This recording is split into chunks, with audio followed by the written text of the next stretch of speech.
Somewhere in his algorithm, he has no cats. He has a dog, but he gets a lot of cat content. And so do I, but I have cats. But you have a cat. Yeah, I have cats, yeah. George has some cats. You get cat content. Welcome to Puff Drink Talk Podcast. He's your host, Conrad. I didn't even know we were starting. It is the spooky season where Hilton is starting the podcast. Welcome to the Puff Drink Talk Podcast. Conrad here. Dylan. Hilton. And George. And it is October, gentlemen. I cannot believe how this year has just flown by. Can you believe that? No, I can't. I will be the first to say that my Halloween decorations has been very lacking the past couple of years. So I spent $150 last night on Amazon just buying cobwebs and pumpkins with lights and little skeletons, a witch that hit the tree type of thing. So, Conrad, how big do you think this industry is? The Halloween industry. Ginormous. It's pretty big. I mean, you're gonna have billions of dollars. I mean, I spent $40 in 2 giant bags of candy for Halloween at Costco. They're on sale right now, so I recommend doing that before that $20 bag's like $50. I've always wondered how much these people make doing those pop-up spirit Halloweens during this time of the year, because you just get an influx of business 8 hours a day for a good 3 weeks, and then it's all over. So I'm sure they rent these spaces out for a month or whatever it is, but I feel like there's a lot of money there. Just depends on how much is the investment, you know. But I know a guy that used to work for someone that owned one, and they keep it all in storage lockers just in a place in Austin. And so when around this time comes, they start sending trucks there, getting it all loaded. They fully deck out the commercial space for Spirit Halloween, and they just print money. Do they have, like, after Halloween, do they have next year's Halloween costumes, decorations, and stuff already prepped and ready? I mean, outside of new trendy stuff, yeah. Like, if it wasn't sold, it doesn't go to waste, so it's just going to use it again next year. And that's what I was going to say, is, like, you got to, like, the success of Wednesday, the Netflix show, like, you're going to have to have Wednesday costumes, Wednesday memorabilia, you know, everyone wants to be that. When that went big. You know? When they, so you're going to have, like, those type of manufacturers quickly spin up those type of things. But, I wonder if just, like, excess, like, if somebody wants to be a fucking stick figure, like, they have that costume just, like, sitting in the locker, like, it's 5 years old now. Still works. I mean, always like the Disney princesses, the Scream mask. Like, there are things you know are always going to sell. Like, you can't buy enough. You're going to sell it. Yeah. And then some trendy things that hit the streets. Like, this year, I don't know what it would be. I'm not tuned in to the culture, so I don't know. But are you guys going to be dressing up for Halloween? Yeah, I'm going as Charlie Kirk. I'm sorry, who? I'm sorry, who? Because I think the Puff Drink Talk event also is going to be with costumes, right? yeah. On costumes, I've right? tasked Hilton to find a costume for me because it's a week after the wedding. I'm like, I'm going to try to get one, but I don't know if I'm going to have time. All right. I got an idea. I could just order one online, but that might be the case. Go to the Spirit store right now. Isn't it close by? Maybe, that one right there by the Sprouts. That's where it was last year. I don't know if it's there. Yeah. I don't know if it's there this year either, but I know it was last year. Okay. Yeah. I'm too picky. I go in there and I see a bunch of stuff and I can't decide, then I leave and I don't buy anything. Every time. My favorite's the one with the fan. Like the inflatable one, like the alien dragging me away. I was sitting on a toilet. That's my favorite one just because there's a fan blowing on my ass. It's comfortable. But here at the event, there's going to be people like smoking cigars. There's going to be like cigar smoke blowing on your ass for a while. Yeah, that's true. Yeah, good point. I don't think I should do that. I'm gonna be a gangster, so I bought something which is just accessories, right? So you just get a suit, and then you put it on, and then you get some accessories and put it on, and say I'm a gangster now, like a fedora, a little, you know. He's just bumping out his pimp suit from college. Yeah, something like that. Yeah, repurposing it. I was actually measuring some of my pants and like, you know, from my suits. does not fit, so I'm gonna have to buy to go to your wedding and use that one, the same one, as a costume. Shoes can fit me, but the pants. Shit, I totally forgot about. For some reason, these around the area, I kind of have grown. I didn't think, that it would grow so much, but I'm the girthier. Yeah. You know what I mean? Uh-huh. I see it. And it's just growing, girthier, Yeah. veinier. Jesus. Good Lord. Y'all could go to Men's Warehouse. I can add you to my group rate. And you get a better deal if you want to rent a suit. But then you're spending money. So if you already have a suit. Same thing happened to me, though. I busted out some suits from college. Don't fit at all. So got to restart in that category. Just new. All Does of it. not fit. Suit jacket, none of it fits. So. Are we allowed to wear white? I never like always weddings are. No, dog. Weddings always have like weird rules that you're not supposed to wear certain colors. Like, Well, if it's a summer during the day, that's fine. You can wear white, but I think it's gonna start at 5:30, 6 o'clock. Yeah. It starts at 5, but Yeah. we're probably 5:10, realistically speaking. But no, I think that's just like a common rule. You don't wear white to a wedding. Just to not upstage the bride is the only reason. But like if you're wearing a white button-up shirt under a suit, doesn't matter. You just don't want to be like white is the focal point to take away from the bride. Is my understanding of why to not wear white. Otherwise, I don't think it matters. Or pink. And don't go all in pink. well, that was my second question. Don't call the attention to you. When you have a bride that needs the attention. Hey, have you've seen my flamingo pink outfit? I was that close of being like, you know what? This is wedding appropriate. Sam probably wouldn't care. she doesn't want to be the center of attention. That comes with the territory. That's nice. It's such a funny ritual, man. It is. The wedding is like Neither of us understand it. The white is supposed to mean Purity. virginity and purity, and this is exactly what we are not at this age. We got to understand that people would marry when they are 14, 15, 16, and then that would represent that thing. But right now, I don't know. It's just that it's weird. Look, from an agnostic like me, cynical, it's funny.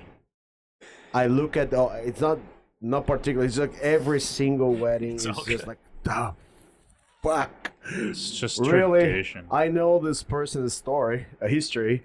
I mean, that's the only collar she shouldn't be wearing. Yeah, if you go for the true meaning of the thing, right? Right. Yeah, I get that. I always was weirded out by quinceañeras. Seriously, and I know it's like a huge thing in Quinceañera? Brazil. Yeah, Oh, quinceañera in Mexico. Yeah. And a lot of Latin It's cultures. Sweet 16. I understand that, but like a quinceañeras is more of like now she's a girl that is almost ready for Action. Yeah, and it's like, dude, it is like full display of like everyone's attention on this one 15-year-old girl of like showing her off and being like, guess what, guys, she's ready. And it's such a weird. I've always been weirded out by it. You gotta understand. It's like a day trade, which is the name of the cigar, right? So you're putting a girl like that for to trade on a day. Yeah. She's turning 15, 16, whatever it is. Yeah. Yeah, that's wrong. Actually, You have to understand, women are only considered true human beings. Women. Look at Philip. What's that? I don't know. He's just laughing because I said that's wrong. I love how George or Hilton's like, yeah, they're like just cattle, just trade them, just do all that. But it's wrong, guys. It's totally wrong. Yeah, I was taking the same route. I mean, What the fuck? I'm not talking about yeah. me. Yeah, if you consider that women has only the same rights as men, I mean, they still don't have it. It seems like, but they only have kind of the same rights for less than 60 years. So they're just a trade, an asset for the family. Well, True. and back then it was you wanted to marry into a family, you wanted to marry into money, you wanted to, what do you have to offer? Well, I've got my daughter. She just turned 15, so 15, 16, that's the ripe young age to start having babies and stuff like that. I don't know. Nowadays, I just think it's weird. So when I was in middle school, maybe, or high school, the whole Teen Mom show on MTV was huge, and it was to shame you for becoming a teen parent. It's like the way I was raised really religiously, it was no one wants to start thinking about having kids until you've gone to school and graduated and started a career. You're looking at your late 20s, like how old I am now. And then you've got kids having kids, at 14. But that was the norm at one point, Nowadays, Not too long ago, that was the norm. Our history, American history, is not very long at all. So, I don't know. I mean, I think it's weird. There are so many Americas too. We wouldn't have this conversation wrong. if we wouldn't be having the same conversation if you are in Utah. That is true. That's true. So, It's not so wrong there. you know what I'm saying? It's just a different. Yeah, we just. Can it be wrong when it feels so right, Oh, that's These wrong, freaking man. Utes, man. Yeah, I mean, it's terrible. Cigar review. Let's do it. Let's get into the cigar review. Sorry, guys. These are 8%ers. I'm going to be a little out of pocket today. I was laughing. I just Wrong. Yeah. I just wrote here how hard it is being for families to grow. Like we were saying, like we have only one or two children, right? Child or one or two children. It's expensive, especially in big cities. Yes. You have two kids. You both have two kids. Yeah. We are talking about thousands of dollars just to give the basic a month. Uh-huh. I would say that probably Tamiris and I would calculate it if we had a kid, we would be spending about $18,000 to $20,000, not including taxes. Because look, if you think about property tax for me is education. That's how I pay for education in the U.S. In my case, I pay property tax, but I don't have the benefit of having a kid who studies for free. Right. So that's what they do. So if you include taxes, probably I would be spending $20,000 per kid, $25,000 per kid to have the minimum that we consider the Per kid per year? baseline to raise a kid today. You know what? $2,500. And God bless both of our four children that they are healthy. They don't have medical problems. Exactly. They don't have other necessities that requires other attention. Because that's just basic needs. That's not even anything 25,000. extracurricular. Yeah, we had a young woman in here today that her aspiration. She's like, I want to have one kid. If the world we lived in was how it was when I grew up, I would want 3 kids the way my mom had. But I'm an only child. And that's what my mom wanted, to have more kids, and it just never happened. But in today's day and age, supporting 3 kids is really hard. So her mindset and her goals have shifted. She just wants to have one kid and really instill values in the one kid. It's like people are changing what they want to do based off of the cost of living. Let me put numbers. So my girls do kung fu, $200 each A Per month. week, month? per month. Okay. They do gymnastics, $200 each per month, and then they do piano. Both of them together, $200 a month. You know what I mean? Yeah, That's just the after class kind of thing. Extracurricular activities. Extracurriculum activities. So, And who is teaching? Is that like a master with 30 years of experience, or is a high school kid that goes there and support them? Honestly, no, Kung Fu is a Sifu, and he's been doing it for 27, 30 years. Yeah, something like that. Piano man's been doing it for a long time. too. Gymnastics, though, it is a high school kid, It is. who's being paid $15 an hour? 15. 15 yeah. an hour, absolutely. Yeah. Which is great money for that teenager. YMCA, yeah. Yeah, they don't have any bills, so that's just straight profit, and they think it's great, But Mr. Bob is worth every penny for piano. Yeah, Mr. Bob. Yeah, it's 50 years. Yeah, Is he not like one of the kindest souls you've ever met? 100%. Yeah. He's genuinely just a really nice, good person. I agree. I concur. Do you know Mr. Bob? I met him once. Once, yeah. And then I always hear you on phone calls with him, and just the way he asks questions, like you haven't talked to him in a while, whatever. He just wants to know you're doing okay, or that your kids are doing okay. He's just a genuinely good person. Well, Yeah. So worth every penny. Shout out, Mr. Bob. Mr. Bob, yeah. We want him here. I mean, I would have Mr. Bob here. Yeah. I don't know. Is he into? I don't know if he likes cigars. Yeah, yeah. I don't know either. No, his schedule is complex because he doesn't live close. He lives far. And Anyway. he comes here Just a to thought. teach piano to people. Sure, he So. schedules Oh, that yeah. pretty meticulously. No, so I was talking with him. He's got over 50 or 55 students Yeah. that he sees, and it's not just piano. He teaches guitar, he teaches bass, he teaches drums, he teaches the piano. He's a super, All-rounded, yeah. That's cool. I didn't know that. super gifted musician. Is that once a week? Yes. Once a week, 1 hour. 1.5. Okay, 1.5 hours for both kids, or Both kids. Both No, kids. yeah, together. So 45 minutes each. so okay, Yep. all right, 45 each. Okay. He goes to their house, and then right after he comes to our house. but then it's just one kid or both kids. Both. Yeah. Both. Yeah. All right. So I used to take drum lessons growing up as a guy that lived in the neighborhood. So I'd ride my bicycle over to his house and just do like hour-long drum lessons. His name was Mr. Minton. It was a cool experience. I think all kids should play around with instruments a little bit. You know. Develops the brain quite nicely. Mm-hmm. Yeah, I just want to I want to see how this is in the U.S. because basically in Brazil, when you pay for taxes, it's just this mysterious big account that you don't have to, direct the cost for this and that. It's not Right? itemized. So think about if you remove the property tax, which is some ideas, right? In Florida, it's happening. Texas. If you remove that, Oh, Florida's talking about removing it. yeah. That's what So you're saying. Gotcha. what's going to happen with the local schools? Are they going to all become private? Because that's how If you they- fund. That's how you fund better schools. Like I remember in Yeah. in the South, You don't have to do it that way. Austin South, where your property is like, I don't know, 2.5%, 3%. But I don't Right. think property taxes fund schools in Florida. I think schools are funded differently, just like it is in California.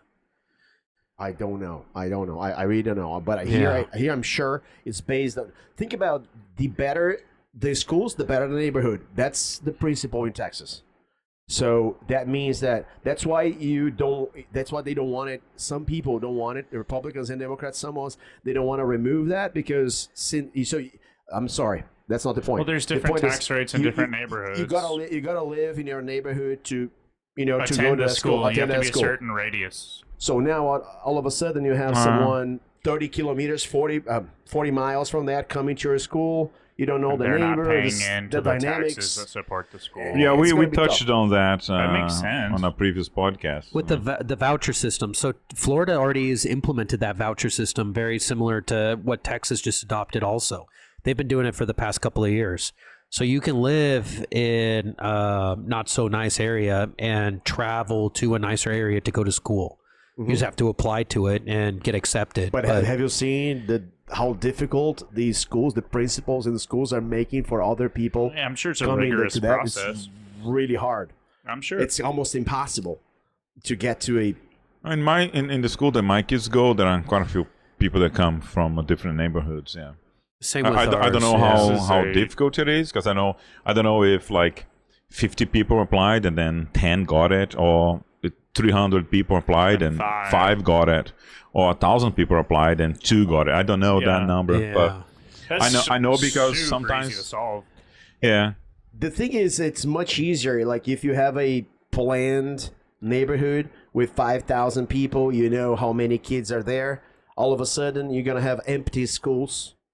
No one won't go to those schools. They're gonna close those schools, and then you're gonna have schools with like a to get to this top university. Some universities only 2% of the the applicants get into the school. I think the same thing is going to start happening with some high schools. I mean, that's like 2% as a whole, but if you start breaking that down into demographics, like someone such as myself to get into UT Austin is much less percentage than you would expect. Oh yeah, and I'm from this area, so there's just a lot of systemic problems that are embedded in the way that we do things. Federally, though, if you were to legalize marijuana, that would make so much fucking money to cover all of this bullshit you're talking about. Just one idea. But you know what, George One thing, yeah. It's a multi-billion, $100 billion industry nationwide. Why do you not tap into that? If we need money, we need jobs. That creates both of those things. Without raising anybody's taxes. And the product itself is taxable, and the tax you make off the product funds so many governmental things. It doesn't make sense to me to not. It's a business thing. And it's one of those. Look at Colorado. Look at Colorado. And that takes everything's legal there. And not MDMA, but psilocybin. Like they're taking it to more products now because they're what I was talking about earlier. You broaden the audience. It's all taxable. All of that money goes to pay for things. So it's a business move. If we need money, why wouldn't we do that? And to that point, it is a substance that is illegal, and if you legalize it, you can basically write the book on how much you want to. Okay, tax on marijuana is 20%. Yep. We're going to make it 20% on the sale of it, and there's going to be people out there that are like, shit, yeah, okay, here's my wallet, take my money. Bat an eyelash. They're going to buy it. They don't care. Yeah. And not to mention, like, regulations to do it that way makes it a safer product to begin with. It's not getting stepped on by people out in the streets. I think the situation is that the alcohol industry is it's easier to detect when you drink. Okay, so marijuana is not that easy. So once they have the technology to detect, they have it. Yeah, but I mean, my friend's a cop in Dallas. They have it. Yeah, they do, but it's not like widespread as the alcohol is. How many people are getting into car accidents driving high, though? Yeah. Not that many. No, I know, man, I know, believe me. But what I'm saying is that it's got to be undeniable. That's what I'm saying, beyond any, any doubt, that's what I'm saying. It's about to be 2026. We have the fucking technology. It's a mass spectrometer. They got to build it on a small level. You fucking breathe into it. It can break down particles of what's coming in. If something comes out as cannabis, it's not that it's in your blood. I could have had something cannabis related a month ago and it could still be in my blood. It's looking for the way it's coming out of your breath. They can do it now. In the past that was a problem. They can do it. Blood, maybe it's urine, too expensive. Hair. There are so many ways to make a mobile little unit this big for every cop to carry. But over time, you will find a way to cut that cost down. And to me, that's little things. Like, that's the smaller problem, is driving. That's already a problem. What if you take half a bottle of Tylenol and drive?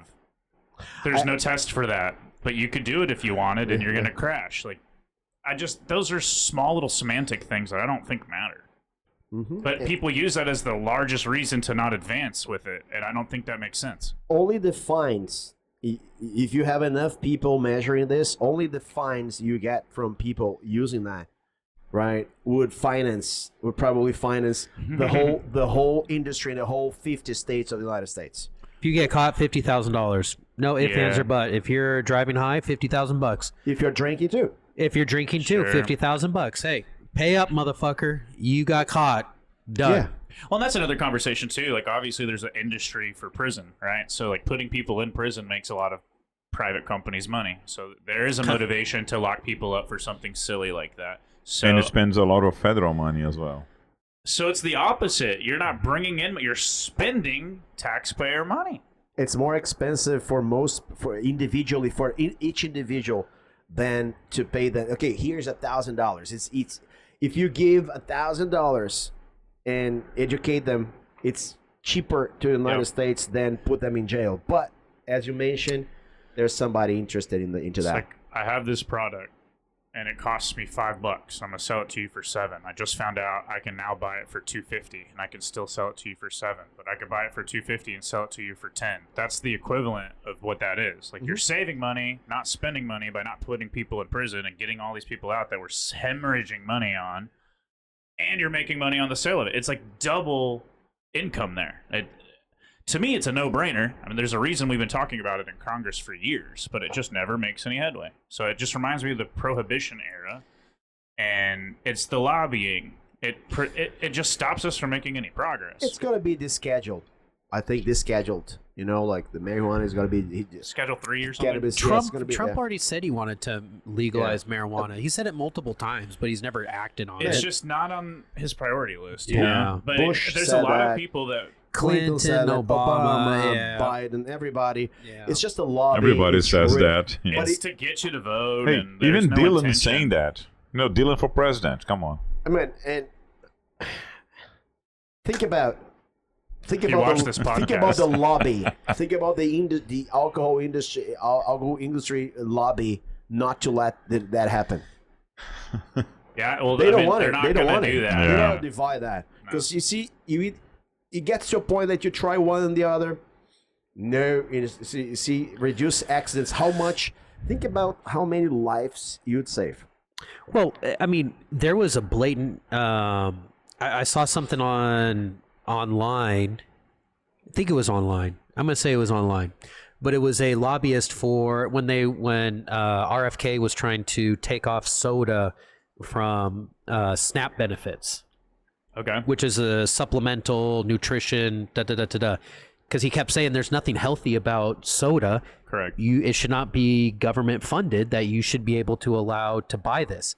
And there was a lobbyist from one of like Coca-Cola or Pepsi, and just like, no, you really need to keep there. And it was like, well, what health benefits are there? And he's like, none, but you need to keep it there. He's like lobbying hard, and he's like, but we'll make it worth your time, basically trying to bribe politicians.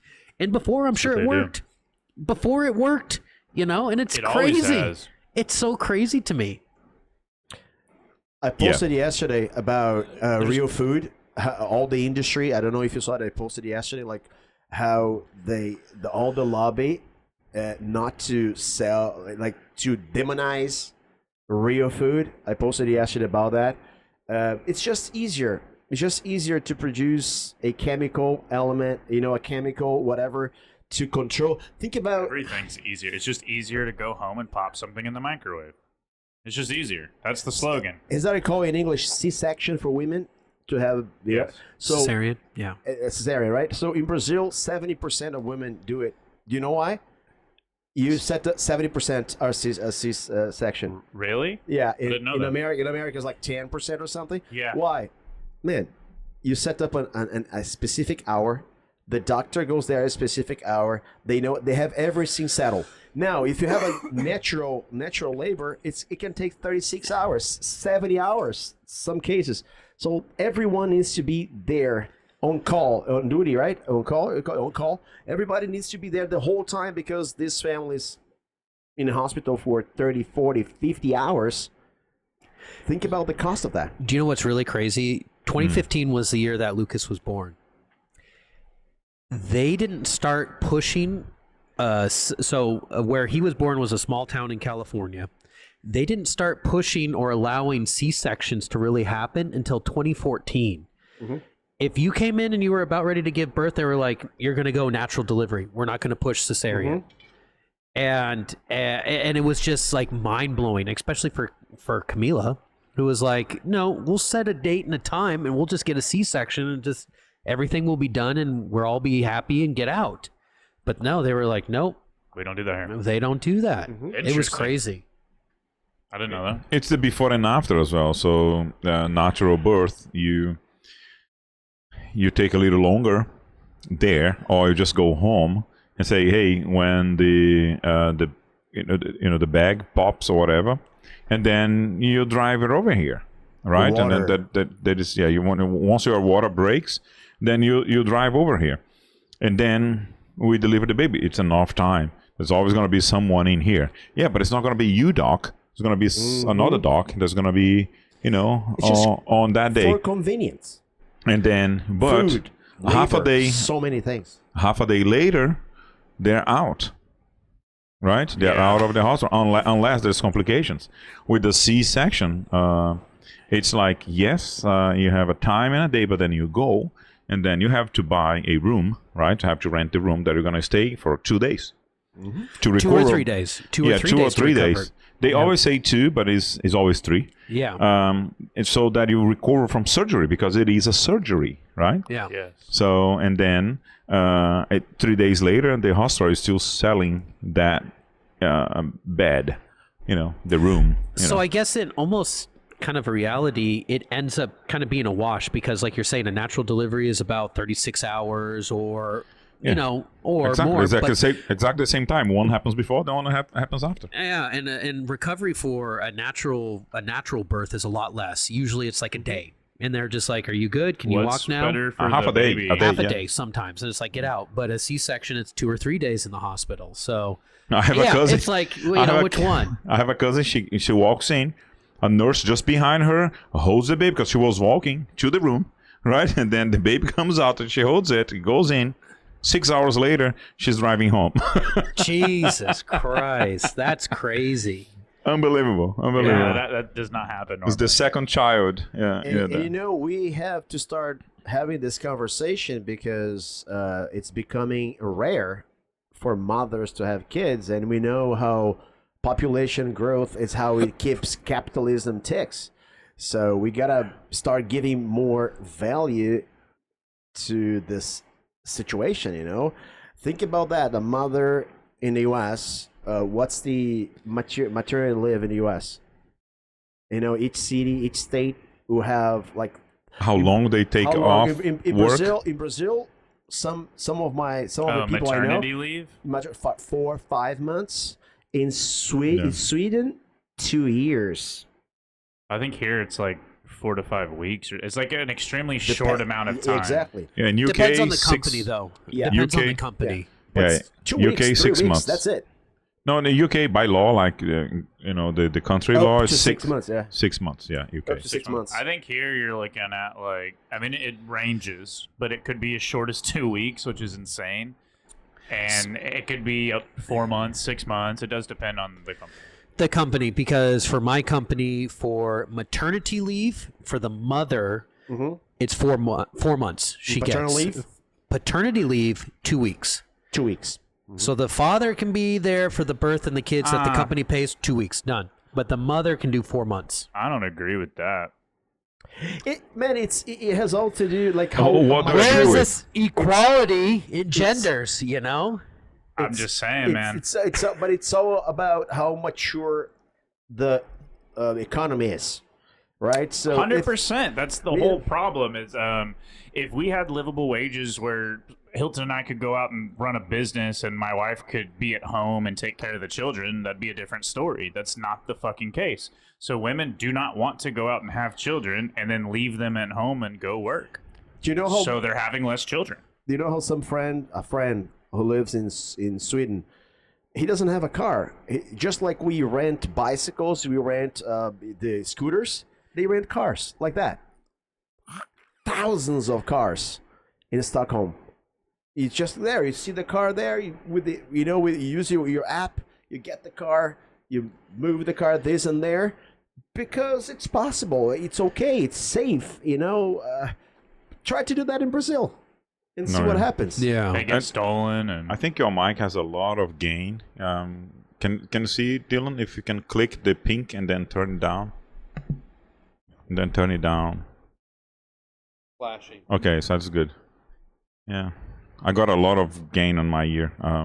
Okay. But yeah. Better? Is it better now? I think so. Yeah. Okay.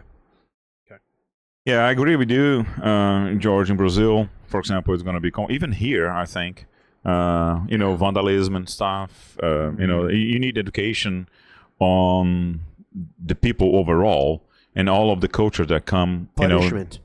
well, Yeah, or punishment, but it's the thing. Like in Sweden, it's about education, right? So I vandalism could happen quite a bit in here on that kind of thing. So well, back in the day when my dad used to live here, they had rolled out the new Cars to Go app and business, and it was literally just smart cars. That was exactly what you described. They would be parked around the city, and you'd go up, kind of like scan a QR. It might not even been QR codes at that time, but go to type a number and it unlocks the car, and then you get in, you drive it, you rent it, it records the amount of miles that you drove, and you get charged that way, like by the miles. But it's this little smart car, and if you do the math on that, like let's say you did that 2 times a day, 30 every single day. I mean, you're spending maybe $150, you know, for a car. You have the car note, and you have the insurance, and then you have to pay for the gas. And then you park somewhere you're not supposed to.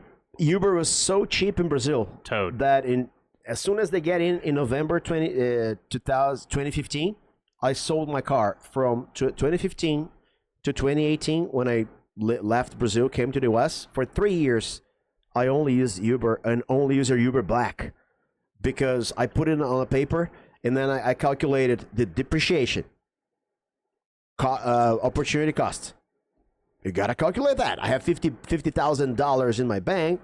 I'm making 8 to 10% a year. That's $5,000. You gotta include that. And then you have the depreciation. A $50,000 car will depreciate $3,000 to $6,000 depending on the car. So just right there, without calculating any cost of maintenance, gasoline, whatever, that's $11,000 a year. But what do you do when you want to do a road trip to Yellowstone? That's the point. I mean, in the U.S., people have to understand. Like Europeans don't understand that. My car is the extension of my house. That's what my car is. It's an extension of my house. We traveled from Austin to Yellowstone, right? So I wouldn't do that any other way, you know. So because if I go there by car and I don't want to drive it back, I will pay $1,000 just as a fee, as a penalty, because I left the car there. $1,000. We have a name for that here. Freedom. Yeah, I know Freedom. that. It does cost money, but how freeing is that to hop in your nice, beautiful new truck and drive to Yellowstone? Because you can. Do they keep the car the way I keep? Well, how about maintenance? Does, how about maintenance? Would you trust a car like that? Yeah, to go a long distance. Yeah, I see what you're saying. But at the same time, if the service is available everywhere, like all states and stuff, you could potentially do that and not having penalty and whatnot. Yeah. Because you're going to be driving another car that's coming over here, and again, it would be a private company. System for it. The pros and cons, of course. I would be.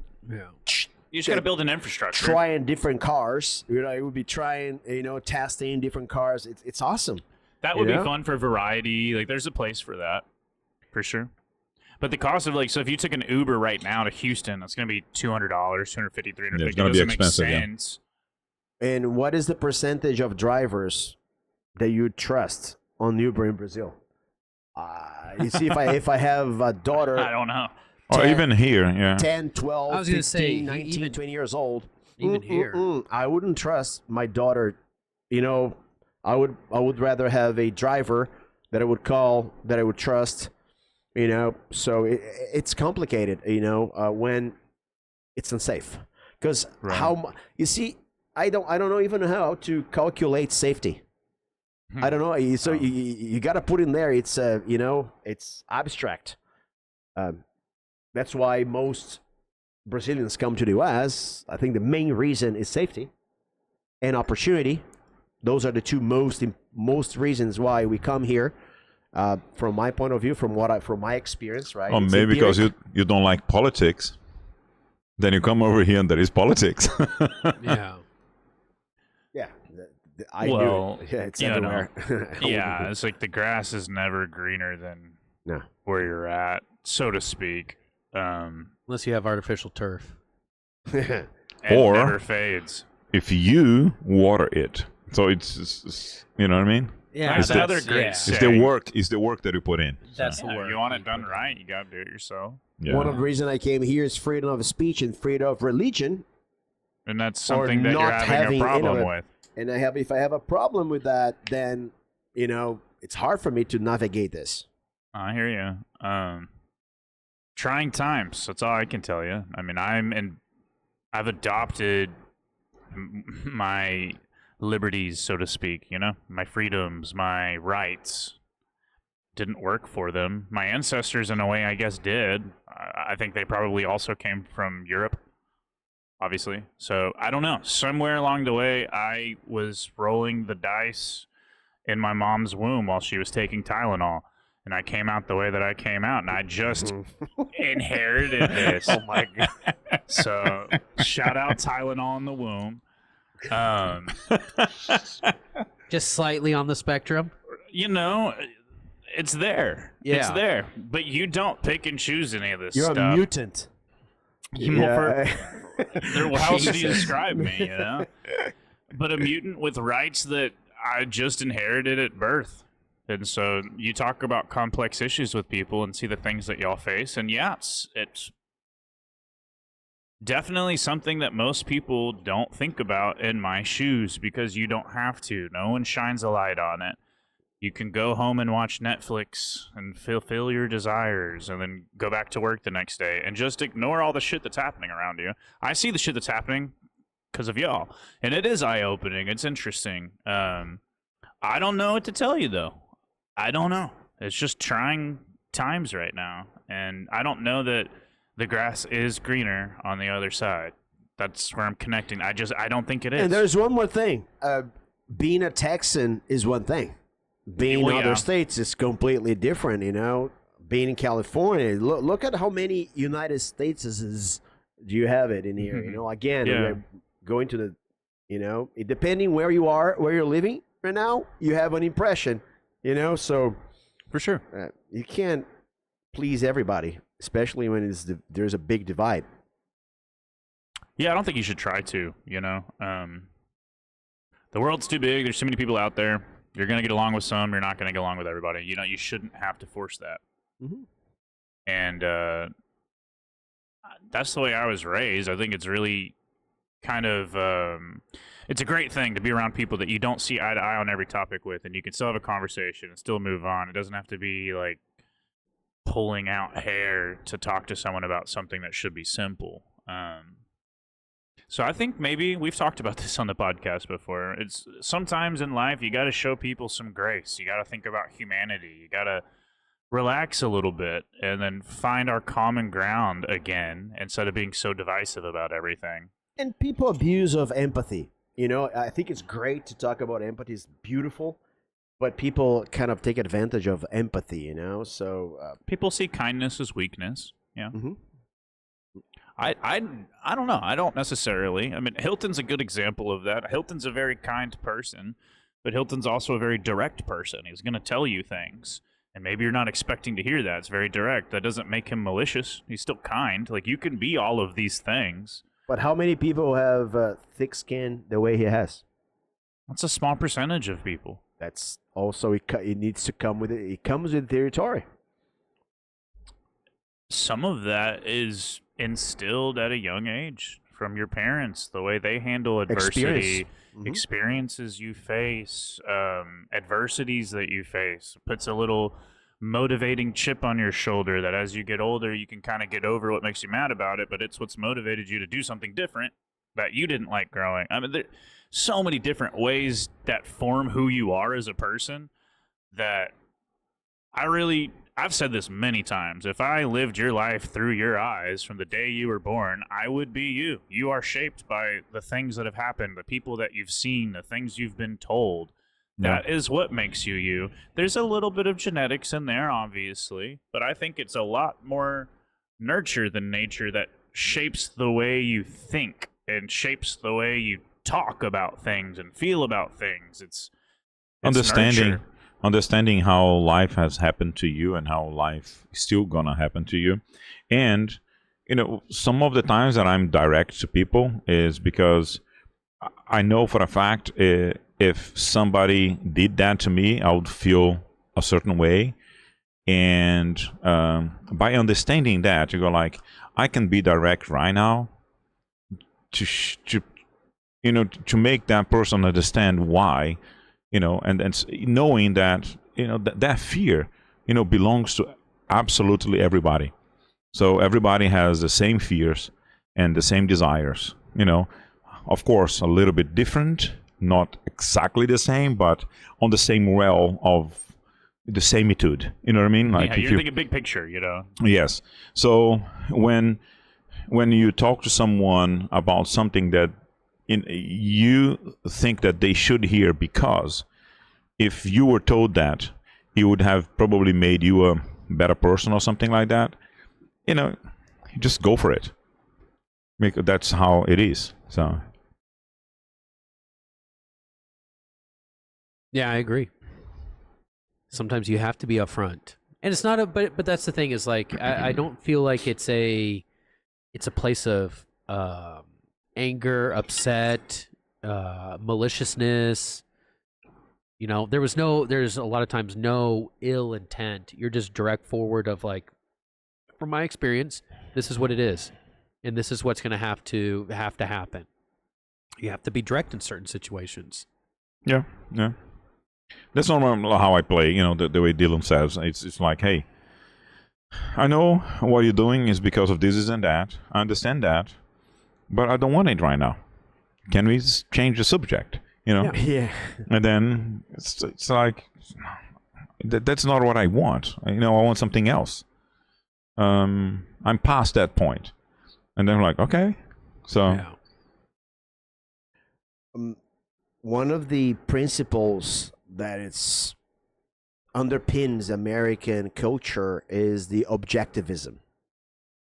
And Iran, you know, and I think it's good. Basically, objectivism is that if I take care of myself, the society is going to be better, right? So that's the principle. However, there is a bias called the fundamental attribution error. Basically, we judge others on their personality or fundamental character, but we judge ourselves on the situation. For example, Sally is late to class. She's lazy. You are late to class. It was a bad morning, the traffic jam, this and that. You always justify your actions because for an external force, that what caused what you did. However, when it's the other person is lazy, the other person doesn't control it's disorganized. So this lack of empathy, that's a good part of empathy, you know, like being able to understand what happened to the other person. This is why I am very, very concerned about objectivism, 100% pure objectivism, you know? If it is 100, well, if it happens every day, and then that being lazy might be truth, right? Because every day Sally is late, right? Yeah. So, Right, but there might be traffic every single day. well, Leave earlier. You know, in that case. Right. So, but that's what I'm saying. So, Yeah, but you're asking Who people is to this be reasonable? is this a hypothetical person? yeah. It's just I read the fundamental attributor error, which is a Yeah. bias. You know, I one know, of the I was biases. That was something that I won an award for that when I worked at the YMCA as a high schooler. I was I was a lifeguard at the YMCA, and I got an award at the end of the year for the most consistently consistent. And it was really a jab at me because I would show up like 2-3 minutes late every single day on the dot, 2 to 3 minutes. And my managers liked me so much that they're like, whatever. I know at 9 o'clock you're not here, that you're going to be here at 9:02 and every single time. It's just, you're consistently consistent, but in the wrong way. And you should work on that. Maybe leave 10 minutes earlier. And it really stuck with me. I was like, wow. So I can do things and repeat them and do them well, but I'm not thinking big picture about what I'm doing and why that's still not what they're asking, you know?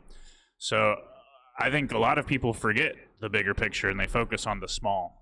Like, I know exactly what you're talking about. This morning in my couple therapy, we had this session. We have a misunderstanding or have different opinions on a subject that we kind of start arguing, right? And then our therapist said, hey, just wait a second. I'm going to give you 3 minutes. Look at each other, like we face each other. Now, think about in the past 10 days, how many things has Tamiris did to me and I did to Tamiris, which was like, it's just the two of us, like 50 things I did for her. And that argument we are having, it's absolutely, seriously, nothing. Meaningless.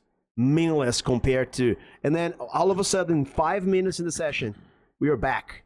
We are not triggered anymore because shit. Tamiris did this. I was just listening. He asked me to think about one case. I couldn't. There's so many great tabs in there. You remember the ether that we discussed, Dylan? That it's so like all the words fluctuating there. I could say, you know what? This is nothing compared to what she did for me, Right. to me, for me, the whole week. So I think it's important for us to put in perspective and understand how good the other person is. Look, if you do the exercise, you say no. It was way heavier. So many heavier things. This is also nothing compared to all the shit you did to me. So anyway, it would be good. In our case, I love this exercise. 5 minutes. 5 minutes. Come on, stop what you're doing. Go to the restroom, shit, and then you can do that.